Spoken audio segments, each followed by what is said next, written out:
जिल्हा परिषद मतदारसंघामध्ये आयोजित आजची सभा, या सभेला उपस्थित माजी आमदार राजीव आवळे, दुसरे आमचे माजी आमदार राजीव आवळे, त्याचबरोबर सौरभ जिनगोंडा, राष्ट्रवादी नाही काँग्रेसचे जिनगोंडा पाटील आणि जनगोंडा पाटील साहेब, व्यासपीठावर असणारे सर्वच मान्यवर.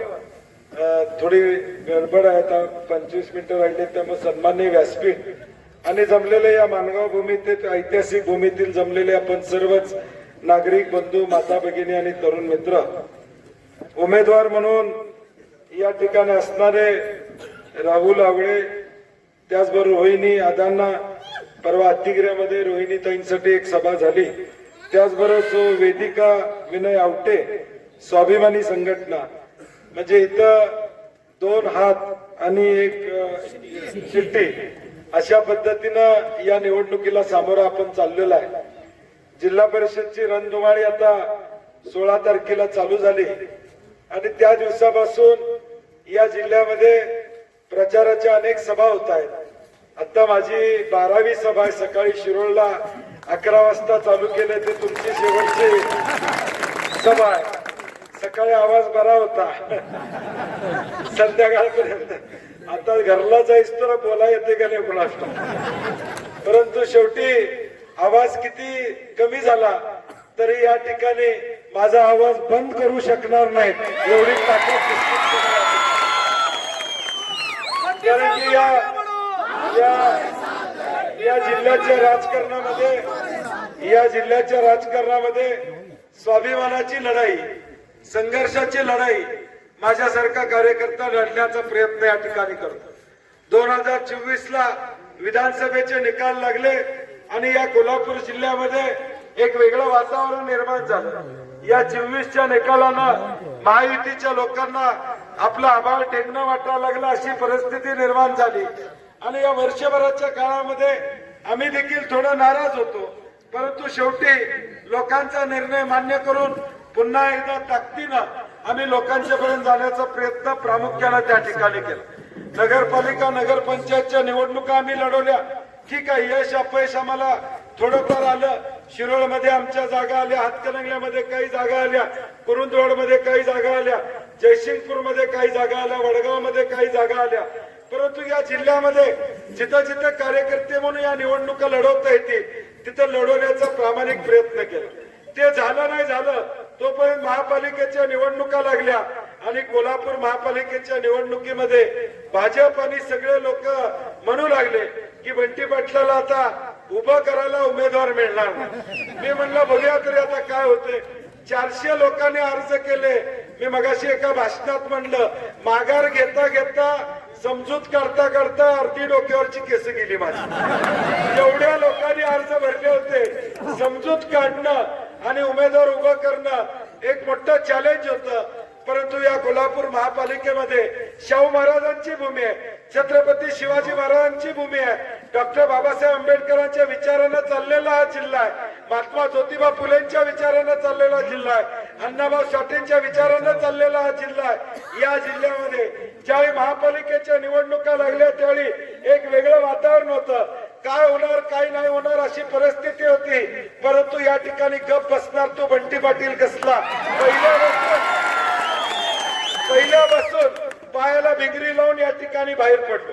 यश अपयश हे लोकांच्या हातामध्ये असतं. शेवटी लोक निर्णय घेतात काय करायचं. कष्ट करणं तुमच्या हातात असतं. एवढंच मला कळतंय की कष्ट आपण करायचे, लोकांच्या पुढे जायचं, लोक निर्णय घेतील. शेवटी लोकांच्या हातामध्ये तो निर्णय. आणि म्हणून या महापालिकेमध्ये आम्ही ताकदीनं निवडणुकीला उभं राहिलो. या निवडणूक चालू होती, आमचा प्रचार चांगल्या पद्धतीने चालू होता. राज्यसभेचे एक विद्वान खासदार आपले कोल्हापुरातले, त्या विद्वान खासदारांनी सांगितलं लई तर लई 4 सीटा निवडून येतील. लई तर लई 4 सीटा निवडून येतील. मागे 30 लावा इसरला.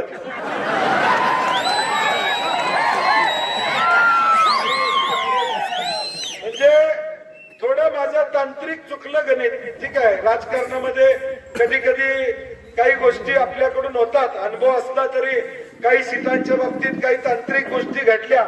जर घडल्या नसत्या 5 नगरसेवक माझे 500 मतांना फक्त पराभव झाले. जर हे घडलं नसतं तर आज माणगाव मध्ये काँग्रेसचा महापौर घेऊनच स्टेजवर आला. कोल्हापूरच्या लोकांनी निर्णय माझ्या बाजूने दिला, मतदान माझ्या बाजूने केलं. कोल्हापूरच्या लोकांची देखील इच्छा होती की हा बंटी पाटील एकाएकी लढतोय, एकटा लढतोय, त्याला ताकद दिली पाहिजे. ही भूमिका कोल्हापूरच्या सामान्य स्वाभिमानी जनतेने घेतली. ठीक आहे, तांत्रिक पराजय आमचा झाला असला तरी आज या जिल्ह्यामध्ये मी चंदगड बसून आजऱ्या बसून या ठिकाणी फिरतोय. मी ज्या दिवशी निकाल लागला त्या दिवशी मला फोन येत होते, दुसऱ्या दिवशी फोन होते, तिसऱ्या दिवशी फोन येत होते. मी एका बाजूला दुःखात होतो की मला बहुमत मिळालं नाही, परंतु येणारे फोन माझं अभिनंदन करत होते. आणि मग लक्षात आलं की आज जिंकलेल्यांपेक्षा आपल्याला या ठिकाणी जास्त फोन येतात, कारण की लढाई आपण केली. आता देखील जो काय उत्साह या जिल्ह्यामध्ये आहे तो माझ्या पाठीमागे जो उत्साह आहे तो लढतोय या एका कारणासाठी. आज सामान्य माणसं माझ्या बरोबर या ठिकाणी. या लढाईमध्ये यश अपयशपेक्षा संघर्ष करण्याची भूमिका माझ्यासारखा कार्यकर्ता घेतोय. राजू शेट्टी आणि आम्ही शक्तीपीठ महामार्ग थांबवण्याचं काम त्या ठिकाणी केलं. आज शक्तीपीठ महामार्ग व्हावा म्हणून या माणगाव मध्ये ठराव झाला.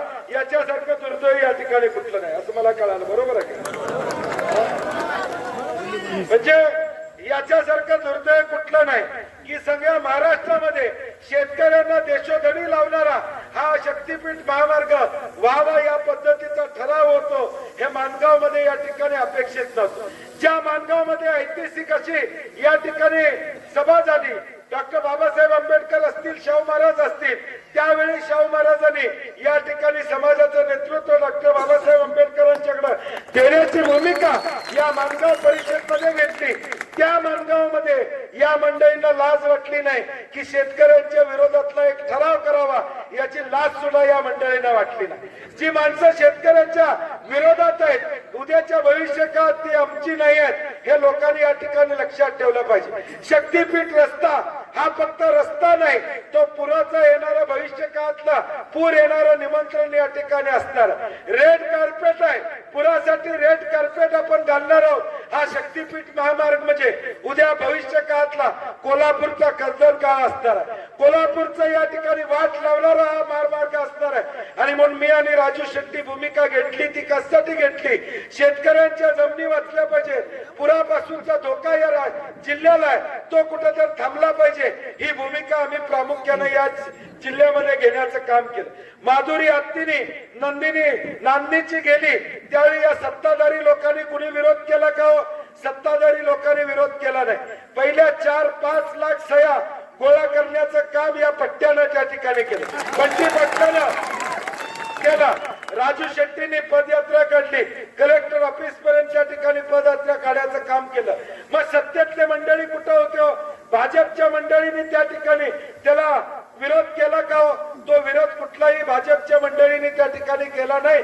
फक्त आयत्या पिठावर रांगोट्या मारायचं काम या मंडळी करतायत. आता ही माधुरी हत्तीनी परत येणार आहे. 10 कोटी मंजूर झालेले आहेत. नांदणीमध्येच त्या हत्तीनीची व्यवस्था होईल, याची जबाबदारी आम्ही निश्चितपणे या ठिकाणी घेणार. हा लढा राजू शेट्टी आणि आम्ही यशस्वी करून दाखवला. तो लोकांच्या जीवावर, तुमच्या ताकदीवर हा लढा आम्ही यशस्वी केला. आणि म्हणून माझी आपल्याला विनंती आहे, आज समाजामध्ये काय चाललेलं आहे? भाजपची सत्ता या राज्यामध्ये आहे. काय परिस्थिती आहे? डाळी महाग झाल्या, या ठिकाणी गोड तेल महाग झालं, सोनं आता किती गेलंय, कसं तोळा गेलाय? 1,80,000. म्हणजे आता सोन्याचं नाणं घ्यायचं, फ्रेम करायचे आणि सांगायचं पोरासने ह्याला सोनं म्हणतात, ह्याला सोनं म्हणतात. म्हणजे अशी अवस्था आता आमच्या समाजाची झालेली आहे. म्हणजे एका बाजूला बेरोजगारी वाढलेली आहे, रोजगार मिळत नाही, ही अवस्था आमची या ठिकाणी आहे. आज महिला इथं या ठिकाणी आहेत. काय अवस्था आहे महिलांची? बदलापूरच्या ठिकाणी आज एका 4 वर्षाच्या मुलीवर अत्याचार झाला. या राज्यामध्ये कायदा आणि सुव्यवस्था आहे का? मुख्यमंत्री या ठिकाणी गृह खातं बघतायत, कुठं लक्ष आहे त्यांचं गृह खात्यावर? पोलीस नेमकं काय करतात या राज्यामध्ये, असा प्रश्न या ठिकाणी पडलेला आहे. आज आई वडिलांना भीती वाटते, एखादी 4 वर्षाची मुलगीवर जर अत्याचार होत असेल तर याच्यावर या राज्यामधल्या महिला सुरक्षित आहेत का, हा प्रश्न या ठिकाणी महत्वाचा. आज या राज्यामध्ये 1,35,000 कोटी रुपयाची नवीन वीज दरवाढ आलेली आहे. ही वीज दरवाढ आता पुढच्या महिन्यामध्ये अंमलबजावणी त्याची होणार आहे. 1,35,000 कोटी रुपयाची नवी वीज दरवाढ MSEB MERC कडे या ठिकाणी मागणी केलेली आहे. 7-8 तारखेला हिअरिंग आहे. त्या हिअरिंगला विरोध करण्यासाठी मी त्या ठिकाणी जाणार आहे. आता ज्यानं सोलर बसवलेला आहे, सोलर कुणी बसवलंय का घरी? हात वर करा. आता ज्यांनी सोलर बसवलेला आहे, नवा नियम आलेला आहे. काय नियम आहे? दिवसा लाईट वापरायची, सोलरची लाईट रात्री वापरता येणार. रात्री MSEBचीच घ्यायची. आता सूर्य हे बी यांचाच आहे काय बापाचा आहे काय कळणार. त्यांचे वीज तयार होत्या, आम्ही सोलर बसवलं आमच्या पैशानं. आम्ही 24 तास तिची वापरली लाईट नाही, आता नाही. टीओडी नावाची कन्सेप्ट आल्या. ही सोलरची लाईट तुम्हाला फक्त दिवसाच वापरता येणार, रात्री मागणी लाईट ही MSEBचीच तुम्हाला घ्यावी लागणार, असा नवा नियम आलेला आहे. हा मान्य आपल्याला? आता याला विरोध करण्यासाठी आम्ही जाणार आहोत. आता स्मार्ट मीटर आता बसलेले आहेत आपल्याकडं, हळूहळू बसलेले आहेत. पहिल्यांदा सांगितलं आम्ही त्याच्या विरुद्ध मोर्चा काढला कलेक्टर ऑफिसला मोठा. आता स्मार्ट मीटर बसलेले आहेत.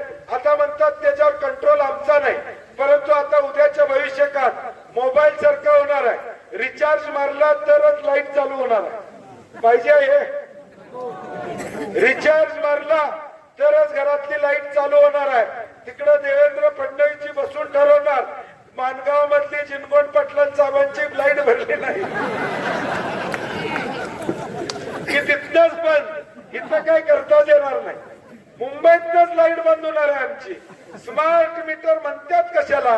त्याला नाव दिलंय स्मार्ट मीटर. कशासाठी दिलंय? ते एवढ्यासाठीच दिलंय की तुम्ही आगाऊ पैसे भरावे. आता पुढचे पैसे भरायचे आणि मग तुम्ही वीज घ्यायची. आता वापरलेल्या विजेचे पैसे आम्ही भरतो. 10-8 दिवस वेळ झाला तरी चालतं. वीज कट करायला आली तर आम्ही समजावून सांगतो. 8-10 दिवसानं पैसे भरतो म्हणून सांगतो. आमच्या सारख्याला फोन येतो, आम्ही सांगतो थोडी मुदत द्या, परंतु या ठिकाणी वेळ थांबतो. परंतु आता तसं नाही होणार. आता तुम्ही रिचार्ज मारला तर तुमची लाईट चालू राहणार. हा नवीन नियम आता या ठिकाणी आलेला आहे. आता या सगळ्या गोष्टी उद्याच्या भविष्यकाळात या भाजपच्या माध्यमातून या महाराष्ट्रामध्ये येत आहेत. आता आम्ही हे मान्य करायचं का हो? आता आम्ही सामान्य लोकांनी या ठिकाणी मान्य करायचं का हो? हा सगळा विचार उद्याच्या भविष्यकाळात आपल्याला या ठिकाणी करावा लागेल. एक बेबंदशाही या राज्यामध्ये चाललेली आहे, एक हुकुमशाही या राज्यामध्ये या ठिकाणी चाललेला आहे. नेमकं राज्य कुठल्या दिशेनं चाललंय आम्हाला कळत नाही. 9,32,000 कोटीचं कर्ज या राज्यावर आहे. इथं बसणाऱ्या प्रत्येकाच्या डोसक्यावर 80,000 रुपयाचं कर्ज आहे, लक्षात ठेवा. प्रत्येकाच्या सरकारचं कर्ज आता डोक्यावर तुमच्या आलेलं आहे. 9,32,000 कोटी रुपयाचं कर्ज आता या राज्यावर त्या ठिकाणी. खर्च काय चाललाय? कमिशन शिवाय दुसरं काय चाललेलं नाही.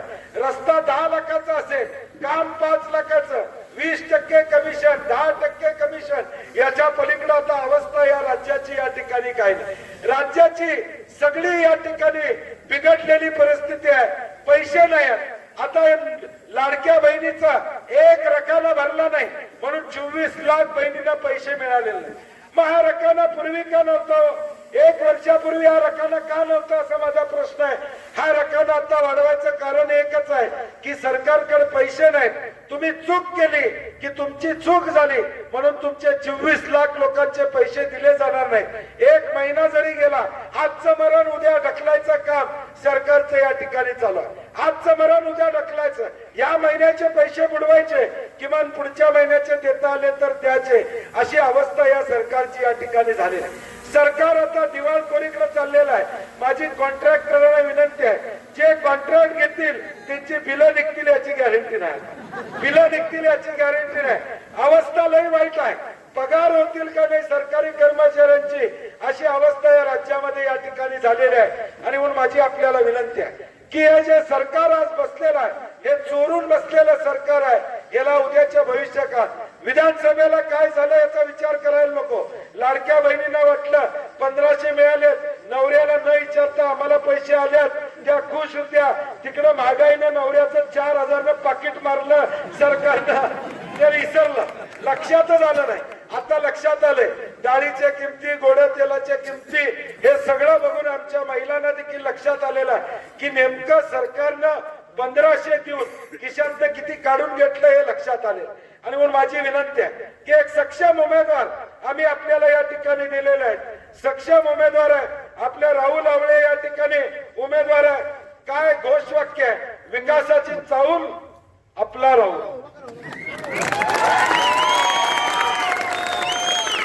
आणि गडी 6 फूट आहे. जिल्हा परिषद मध्ये गेल्याला भिवूनच काम होणार म्हणजे नुसता जाऊन अधिकाऱ्यापुढे उभारला सही मंजूर ताबडतोब. दुसरे आमचे उमेदवार त्या ठिकाणी सौ वेदिका विनय आवटे या ठिकाणी स्वाभिमानी पक्षातून त्या ठिकाणी उभे आहेत. त्याचबरोबर आमच्या रोहिणी आदांना या उमेदवार देखील या ठिकाणी उभे आहेत. 2 हात आणि 1 शिट्टी या पद्धतीचे उमेदवार आता आम्ही उभे या ठिकाणी केलेले. आता माझी विनंती आहे की या मतदारसंघामध्ये गेल्या काही 5-10 वर्षामध्ये एक दहशतीचं वातावरण या ठिकाणी निर्माण झालं, एक दडपशाहीचं वातावरण निर्माण झाले आणि ती दडपशाही मोडायसाठी, ते दहशतीचं वातावरण थांबवायसाठी हा बावड्याचा पाटील आज इथं आले. त्यामुळं या निवडणुकीमध्ये तुम्ही काळजी करू नका. कसली दडपशाही असू दे, कसलंही या ठिकाणी वातावरण असू दे, मतदान 7 तारखेला तुम्हाला वाटत असेल, तुम्हाला जर या ठिकाणी खात्री वाटत नसेल, तुम्हाला जर भीती वाटत असेल तर मला फोन करा. 7 तारखेला मतदानाला मी इथं येऊन बसतो खुर्ची टाकून. 7 तारखेला एकटा येतो, खुर्ची टाकून मतदान केंद्राबाहेर बसतो, काही अडचण नाही. दडपशाही आणि गुंडगिरी हे 7 तारखेला चालू देणार नाही हे जाहीरपणे मी आपल्याला या ठिकाणी सांगतो. ही लोकशाही आहे. या लोकशाहीमध्ये सगळ्यांना मतदान करायचा अधिकार आहे. कोण गुंडगिरी करत असेल, कोण दडपशाही करत असेल, भिवू नका. आम्ही सगळे ताकदीनं तुमच्या पाठीशी या ठिकाणी उभे आहोत. या माणगावमध्ये, ज्या माणगावला एक ऐतिहासिक वारसा आहे, देशभरामध्ये जगभरामध्ये डॉक्टर बाबासाहेब आंबेडकरांच्या विचारानं चालणारं हे माणगाव म्हणून सुप्रसिद्ध या ठिकाणी आहे. आज या माणगावमध्ये छत्रपती शिवाजी महाराजांचा पुतळ्याचं प्रलंबित काम किती वर्ष प्रलंबित आहे मला माहित नाही. 10 वर्ष प्रलंबित आहे. प्रत्येक निवडणुकीला आश्वासन मिळते, काम होतंय का नाही होतंय हे या ठिकाणी घडत नाही. परंतु माझी माणगावकरांना या ठिकाणी विनंती आहे, किती खर्च आहे मला माहित नाही. मला मगाशी कुणीतरी सांगितलं 20-22 लाख रुपये अशी काहीतरी चिठ्ठी आली. 20-22 लाख रुपये काहीतरी खर्च आहे. चबुतरा बांधून ठेवलाय का काहीतरी झालं, चबुतरा बांधून ठेवलाय, अजून काय पुढे झालेलं नाही. माझा आपल्याला शब्द आहे, आपण या ठिकाणी निश्चित राहा. काही गोष्टी समाजामध्ये कुणाच्या तरी हातून घडायच्या या ठिकाणी असतात. कोल्हापूरची थेट पाईपलाईन ही बंटी पाटलाच्या हातनच व्हायची होती म्हणून 50 वर्ष राहिली. त्यामुळं माणगावचा देखील छत्रपती शिवाजी महाराजांच्या पुतळ्याला फुलाच्या पाकळीची मदत या ठिकाणी मला करावी लागणार होती कदाचित, म्हणून काम प्रलंबित होतं. मी माणगावकरांना या ठिकाणी शब्द देतो, 7 तारखेला मतदान आहे, 9 तारखेला निकाल आहे. या ठिकाणी निकालाचा गुलाल माझ्याकडे घेऊन यायचं आणि त्या दिवशी 10 लाख रुपये माझ्याकडे घेऊन यायचं.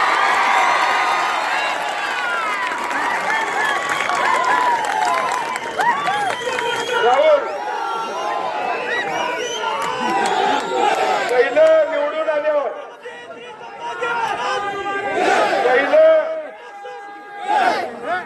पहिलं निवडून आल्यानंतर डॉक्टर बाबासाहेब आंबेडकरांच्या पुतळ्याला हार घालायचा. बाबाला सुद्धा भेटायचं नाही, मला भेटायचं आणि 10 लाख घेऊन यायचं.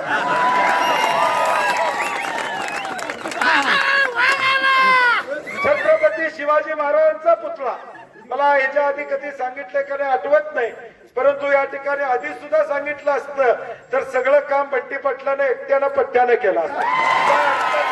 परंतु असू दे, त्यांना त्या ठिकाणी त्यांच्याकडनं झालं नाही. कदाचित या ठिकाणी नशिबानं कदाचित काहीतरी पुण्याई असेल, एक पुण्याईचं काम या माणगावमध्ये माझ्या माध्यमातून व्हायचं असेल. पालकमंत्री असताना तो लेझर शो साठी या ठिकाणी निधी देण्याचं काम त्या काळामध्ये पालकमंत्री असताना मी त्या ठिकाणी केलं होतं. आता शिवाजी महाराजांच्या पुतळ्याला सुद्धा कदाचित हे पुण्याईचं काम माझ्या हातून व्हायचं असेल म्हणून कदाचित राहिलं असेल. आणि म्हणून माझी आपल्याला विनंती आहे की हे सगळं काम करत असताना आमची अपेक्षा आपल्याकडून एकच आहे की आमचे उमेदवार आपण या ठिकाणी निवडून द्या. आमच्या उमेदवाराला ताकद या ठिकाणी द्या. आज या जिल्ह्यामध्ये एक वेगळं वातावरण या ठिकाणी चालू आहे. दुसऱ्या बाजूचे उमेदवार कोण आहेत मला माहित नाही, परंतु पैशाची बॅग घेऊन फिरतात असं या ठिकाणी कळालं. केलाय ना दांडकं घेऊन उभं राहायचं बघा. पैसे विषय माणगाव मध्ये चालणार नाहीत. आम्ही आहे मी, तुम्ही काळजी करू नका. एक नंबर एक हे मला लई चिठ्ठ्या लागल्या दडपशाहीच्या. नाही मला सारख्या चिठ्ठ्या यायला लागल्या दडपशाहीच्या. एवढी काय भेटायचा. माझा मोबाईल नंबर घेऊन घ्या चला. 98 230 12 905. काय लागलं तर फोन करा मला. रात्री इथे येतो 12 वाजता. एवढं मानगावकरांनी या ठिकाणी भीती काय घ्यायची. तुम्ही भिवू नका. ताकदीने या निवडणुकीला सामोरं जाण्याचं काम त्या ठिकाणी करा. उलट्या बाजूचा कुणाचा तरी पीए म्हणून मला कळालं. पीए कडे एवढे पैसे असतील तर आमदाराकडे घेऊ.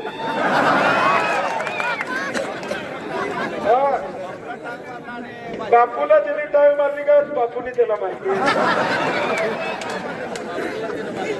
आता बापू स्वतः उभारले.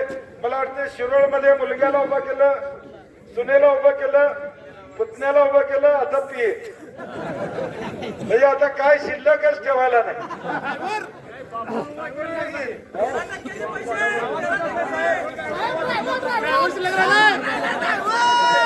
पाणीपट्टी आणि घरपलांना 600 रुपये जास्त आहे. सगळं तुम्हाला माहित आहे की. मग आता बटन हाताचं तेवढं दाबा. त्यामुळं शिट्टी आणि हात आपल्याला महत्वाचे आहे. हे जर एवढं भ्रष्टाचाराचा डोंगर इकडे एका बाजूला असेल तर ही सगळी माहिती मला द्या. या येणाऱ्या अधिवेशनात त्या सगळ्यांनी उघडं पडतं. या ग्रामपंचायतचा पैसा, घरपाळ्याचा पैसा भ्रष्टाचार म्हणूनही वापरत असतील तर विधान परिषद मध्ये आता अधिवेशन आमचं 22 तारखेला. सगळी माहिती द्या. यासनी उघडं केल्याशिवाय गप्प बसत नाही. लोकांचा पैसा कसा बी आणायचा आणि परत लोकांना द्यायचा, ही वृत्ती आपल्याला माणगाव मध्ये चालणार नाही. डॉक्टर बाबासाहेब आंबेडकरांच्या भूमीमध्ये ही वृत्ती आपल्याला चालणार नाही. आणि म्हणून माझी आपल्याला कळकळीची विनंती आहे. एक संघर्षाचा काळ या ठिकाणी आहे. ज्या बंटी पाटलाने महापालिकेमध्ये ताकदीनं लढाई केली तोच बंटी पाटील आज पायाला भिंगरी लावून या जिल्ह्यामध्ये जिल्हा परिषदचे उमेदवार निवडून आले पाहिजेत म्हणून काम करतो. या ठिकाणी जिल्हा परिषदचे उमेदवार निवडून आणून कोल्हापूर महापालिकेमध्ये काँग्रेसचा महापौर झाला नाही, परंतु मी आपल्याला खात्री देतो आज या जिल्ह्यामध्ये जे काही वातावरण आहे, स्वाभिमानाचं वातावरण आहे, आपल्या एक वाक्यतेचं वातावरण या जिल्ह्यामध्ये, या वातावरणामध्ये जिल्हा परिषदचा अध्यक्ष 100% काँग्रेसचा होईल हे मी आपल्याला या ठिकाणी सांगतो. परंतु हा काँग्रेसला करण्यासाठी राहुल बसून सुरुवात आपण केली पाहिजे. बाबा या ठिकाणी आला काँग्रेसमध्ये घेतलं. राजू बाबांनी मान्यता दिली. कोरगा तुम्ही भाषण करत असताना बाबा काय आमचं थांबत नाही म्हणतो. हे म्हणलं राहुलला बाबा लय भारी आहे. तू आणि राजू बाबा जरा एकसारखे यायचा, सरळ यायचा. तुझा बाबा आणि आम्ही एकाला इथे म्हणतो. आम्ही सगळं धक्के टक्के टोटके खाऊन तयार झालोय ना आम्ही. त्यामुळं करायला लागते सगळ्या गोष्टी. नाही ते विचारा सरळ आहे. आज आपण सगळ्यांनी ताकदीने निवडणूक लढव्या. वातावरण चांगलं आहे. ज्यावेळी या ठिकाणी वातावरण असतं त्यावेळीच हा प्रतिसाद या ठिकाणी मिळतोय. काल रेंदाळ मध्ये गेलतो. रेंदाळ मध्ये माझे शेर पाडतात काय वाटतं. म्हटलं सोडा मला जाऊ द्या स्टेजवर पोहोचूच तर 10 वाजतात काय मला वाटतं. मी म्हटलं आता एवढा प्रतिसाद, एवढा उत्स्फूर्त प्रतिसाद. राजू बाबाला म्हणलं आता इथं घर घ्यायला लागते वाटतं. मला वाटायला लागली मी रेंदाळचाच आहे. अशी अवस्था रेंदाळमध्ये लागते. हे जे काही वातावरण आहे हे संघर्ष करणाऱ्या मागचं वातावरण. आज तुम्ही जे मला प्रेम करताय, जो आशीर्वाद तुम्ही द्यायला लागलाय, तुम्हाला एकच लक्षात आहे की बंटी पाटील एकटा लढतोय, त्याच्या पाठीमागे राहिलं पाहिजे. आणि माझी विनंती आहे की आज कोल्हापूरमध्ये एक एकाएकी साथ आली आहे. मला फक्त तुमचा आशीर्वाद हवा आहे. लढायला मी या ठिकाणी भीत नाही. मी एकटा लढाई करतोय. मी या ठिकाणी कुणाची पर्वा करत नाही. कारण की मला माहित आहे सत्याची बाजू माझी आहे, असत्याची बाजू पुढची आहे. सत्याची बाजू माझी आहे. मी बोलतोय ते खरं बोलतोय. मी ज्यावेळी शब्द देतोय तो शब्द पूर्ण करत असतोय. मी ज्यावेळी बोलतो त्यावेळी विचार करून या ठिकाणी बोलत असतो. मी कुठं शब्दात अडकत नाही. खोटं कधी या ठिकाणी बोलणार नाही. हा वारसा माझा या ठिकाणी आहे. बावड्याचा पाटील आहे. जे बोलायचं ते खरं बोलायचं, हसून बोलायचं आणि टाकून बोलायचं. पाठीमाग बोलायचं नाही, ही माझी सवय आहे. त्यामुळे राहुलला पुन्हा एकदा भाषण संपवण्याच्या आधी सांगतो की 9 तारखेला गुलाल घेऊन यायचं आणि या ठिकाणी छत्रपती शिवाजी महाराजांसाठी माझी जी काही मदत आहे ती मदत या ठिकाणी घेऊन जायचं. पीए आता उभारू दे. पैशाचा महापौर या ठिकाणी येणार आहे. मानगाव मध्ये दांडका घेऊन उभा राहा. पैसे वाटता कामा नाहीत कोणी. मानगाव हे स्वाभिमानी गाव आहे. पैशाच्या जोरावर मत ऐकणार आहेत का कोण? जोरात सांगा. पैशाच्या जोरावर आमची मतं विकत घेण्याचा धाडस कोण करत असेल तर त्याला या ठिकाणी ताकद दाखवायचं काम येणाऱ्या 7 तारखेला आपण करावं एवढी विनंती करतो. 10 वाजले त्यामुळे माझं भाषण संपवतो. जय हिंद, जय महाराष्ट्र, जय भीम.